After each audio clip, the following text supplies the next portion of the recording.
एक कुत्ता गली में मारा घूमता है, एक कुत्ता कार में घूमता है। वो प्रारब्ध, मनुष्य नहीं। मनुष्य में दो, भाग्य और कर्म, दोनों के लिए रखा गया है।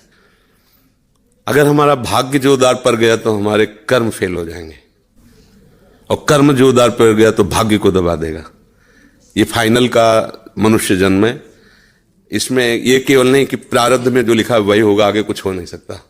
फिर मनुष्य जन्म की दुर्लभता सिद्ध नहीं होती। मनुष्य जन्म की दुर्लभता शास्त्रों में गाई गई है, दुर्लभो मानुषो देहो। क्या दुर्लभता है? अब हमारे प्रारब्ध में लिखा है कि दुख ही भोगना है, लेकिन आपने निश्चय किया सत्संग सुन करके कि सर्व सामर्थ्यशाली भगवान और भगवान का नाम सब कुछ कर सकता है। अब सब कुछ बदल जाएगा, आपका प्रारब्ध बदल जाएगा, सब बदल जाएगा। जैसे मार्कंडे नाम के एक ऋषि थे, तो उनके पिताजी बहुत बड़े ज्योतिषाचार्य ब्रह्म ऋषि थे। तो जब ही वो पैदा हुए तो कुंडली बनाई, तो उसमें लिखा था 5 वर्ष की आयु। बड़े चिंतित हुए, क्योंकि बड़ी तपस्या के बाद ऐसा पुत्र हुआ और 5 वर्ष जिएगा। प्रारब्ध 5 वर्ष का था। तो उनका मनुष्य जन्म केवल प्रारब्ध के अधीन नहीं है, उपाय के भी अधीन है। कर्म का मतलब उपाय भी करें हम उसका। तो उन्होंने विचार किया कि इस प्रारब्ध को केवल भगवान या भगवान का कोई प्रेमी महात्मा ही बदल सकता है, दूसरा कोई नहीं। तो जैसे जैसे वो सयाने होते गए, एक एक दिन वो नोट करते हुए, पिता है जब थोड़ा सा 3-4 के बीच की अवस्था है, तो उनका बेटा मेरी एक बात माना करो, ये गंगा के किनारे जितने भी कोई ऋषि महात्मा संत दिखा, सबको साष्टांग प्रणाम करो। अब वो बालक थे, अब संतों को प्रणाम करने की उन्होंने, क्योंकि जानते थे कि संतों की कृपा दृष्टि पड़ जाए तो प्रारब्ध का नाश हो सकता है। अब गुप्त रूप से सनक सनंदन सनातन सनत कुमार भी विचरण ही करते रहते, तो मार्कंडी जी सबको प्रणाम करते थे। तो सब करुणा भरी, भगवान तुम पर दया करें। बच्चा जैसे कोई आप सब प्रणाम करो तो उतना हृदय नहीं, लेकिन अगर छोटा बच्चा तो एकदम उसकी तरफ दृष्टि जाएगी, राधा राधा राधा राधा। एक छोटा बच्चा है, प्रणाम कर रहा है 3-3.5 वर्ष का, तो वो सब संत।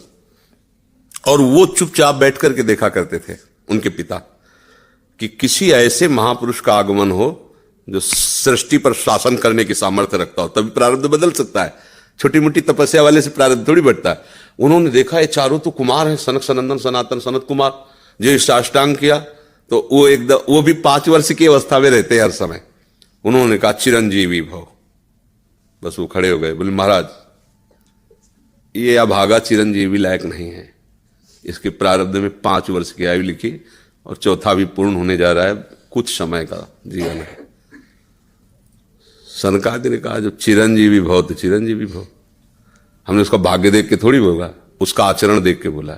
एक छोटा बालक संतों के चरणों में लेट रहा है, ये चिरंजीवी लायक ही है। बोले महाराज अब भाग्य देख के दे, 5 वर्ष की आयु, अब कैसे? तो उनका हम वो तिथि वो तारीख तुम निकालना, और उस तारीख को हम भी आएंगे। भगवान शंकर के मंदिर में भगवान शंकर के लिंग को ऐसे गले लगवा के बैठालना, हम भी वहीं रहेंगे, देखते हैं कैसे मृत्यु ले जाएगी इस बालक को। ऐसा ही हुआ। अब संतों के बताए हुए मार्ग पर चलने वाले का मंगल ही होता है। तो वैसे चारों कुमार वहां विराजमान गुप्त रूप से, धर्मराज पधारी, यमराज के रूप में नहीं, धर्मराज के रूप में। क्योंकि पर वो ये दृश्य देखकर घबरा गए, और मृत्यु के भी, काल के भी महाकाल भगवान शंकर हैं। उनका स्मरण किया कि भगवान आपके ही विधान का हम पालन करते हैं, जो आप आज्ञा करते हैं। 5 वर्ष की आयु है, वो आयु आज खत्म होने जा रही है, समय पूरा हो गया, पर मेरी ताकत नहीं कि आपसे छीन कर मैं ले जाऊं आपको गले लगाए हुए से। तो प्रभु आप प्रकट होइए और बताइए कि हम आपके कानून का आप कैसे पालन करें। अगर हम अभद्रता करते हैं तो आपकी मर्यादा जाती है, और अगर मैं अपने आपके कानून का पालन नहीं करते तो धर्म का नाश होता है। तो भगवान शंकर प्रकट हुए और उन्होंने कहा कि तुम्हें कोई परेशानी की बात नहीं, 5 वर्ष की आयु है ना, मेरी आयु के 5 वर्ष इसको जोड़ लीजिए। भगवान ने कहा मेरे हिसाब से। भगवान को जानते, जब यहां का पूरी सृष्टि का विनाश होता है ना, तो इतना होता है, निमेष निमेष इतने, जैसे भागवत में आता है ब्रह्मलोक में एक कमल की पंखुड़ी ऐसे छेदी गई, तो मृत्युलोक का 1 वर्ष और वहां का इतना समय। तो भगवान का निमेष और ब्रह्मा की पूरी की आयु व्यतीत हो गई। आज भी अविनाशी हैं मार्कंडे ऋषि, आज भी विराजमान है। क्या हुआ? क्रियमाण ने जोर कर दिया, प्रारब्ध का नाश हो गया। जो प्रारब्ध 5 वर्ष का था वो अविनाशी हो गया, वो अमोघ हो गया। तो हम केवल पशुवत प्रारब्ध भोगने नहीं आए हैं, हम नए प्रारब्ध की रचना भी करने आए हैं। अब वो जो आध्यात्मिक शक्ति से युक्त नहीं है, केवल वो लौकिक बल से चाहेगा तो प्रारब्ध मिटिया मेट कर देगा, और आध्यात्मिक शक्ति प्रारब्ध को मिटिया मेट कर देगा। ये रहस्य है। जो भगवान का आश्रय लेकर भावी मेट सके त्रिपुरारी, भगवान का आश्रय ले लो तो जो कुअंक भाल के हैं वो मिट जाएंगे। हमारा प्रारब्ध इतना जोर, जैसे प्रारब्ध है किडनी फेल, ये पूर्व प्रारब्ध है। मां के गर्भ से इस रोग की रचना हुई, जान तो पाए 35 वर्ष की अवस्था में, 20 वर्ष बाबा जी बनने के बाद। अब मांगते खाते अपने भजन मार्ग में चलते रहे, अब किडनी खराब हो गई। अब क्या, ये तो सब रुपए का खेल, इसमें ये तो इसमें धन चाहिए, हमारे पास कुछ नहीं है। अब हम जिनके आश्रित थे उन्होंने खेल बदला, ये सब व्यवस्था कर दी। ये हमारे प्रारब्ध में नहीं था, प्रारब्ध में तो दुर्गति थी, दोनों किडनी फेल है, लेकिन आश्रय जिनका लिए उन्होंने चैप्टर बदल दिया।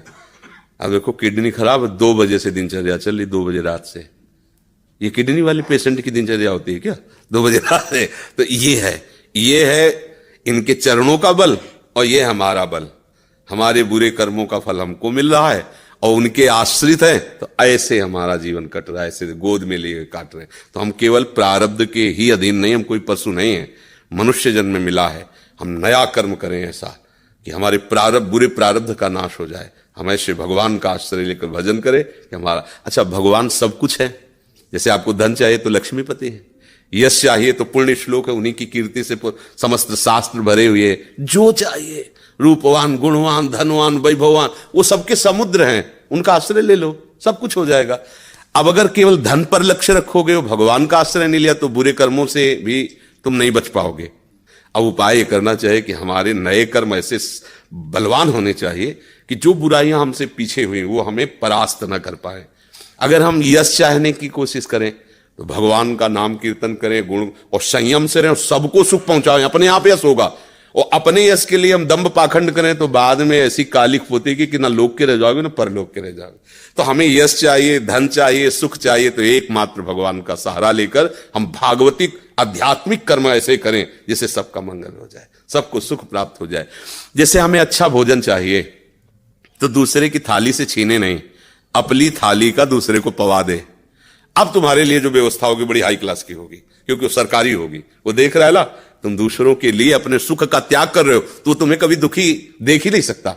दुख उसको मिलता है जो अपने सुख के लिए दूसरों को दुख देता है, दूसरे के सुख का नाश करता है, फिर मालिक उसके सुख का नाश कर देता है। और ये सबको बात लगभग पता है कि किसी को भी दुख देने से तुम्हें सुख नहीं मिल सकता, पर कोई चूकता नहीं अवसर आने पर दूसरे के दुख को दे करके, और वो सुख भोगना चाहता है, इसलिए वो दुखी रहता है। अगर चतुरता आ जाए, विवेक आ जाए, और विवेक पूर्वक को अपने कर्म को संभाल ले, तो बुरा प्रारब्ध भी टल जाएगा, मंगल ही मंगल, आनंद ही आनंद रहेगा। ये भगवान